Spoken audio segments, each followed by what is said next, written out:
Нема договор за повисоки плати во јавниот сектор. Синдикалците излегуваат на генерален штрајк. Ова е исходот од двочасовната средба на ССМ со владините представници.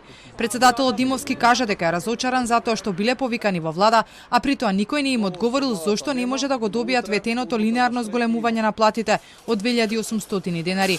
По оваа неуспешна средба вели дека немаат друг избор освен утре да донесат одлука за организирање на генерален штрајк. Што ви понудија денеска? Кафе и вода. Не ви дадо никаква Па понуда? никакви одговори не дадо. Ја го кажам ово иронично. Кафе и вода не понудија, се напивме кафе и вода, слушнавме како нема пари, не слушнавме одговор на тоа што прашавме.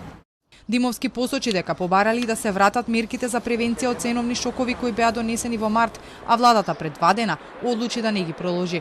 Алармираат дека ако не се преземе нешто, месечните трошоци на граѓаните значително ќе пораснат.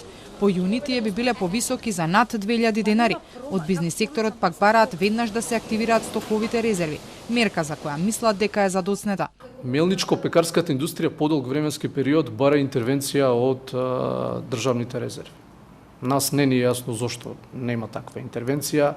Може да имаат владините структури одредени други методологии на нивно активирање. ССМ инсистираше на средба во владата, откако увидоа дека со ребалансот на буџетот не се планирани средства за линеарното зголемување на платите во јавниот сектор.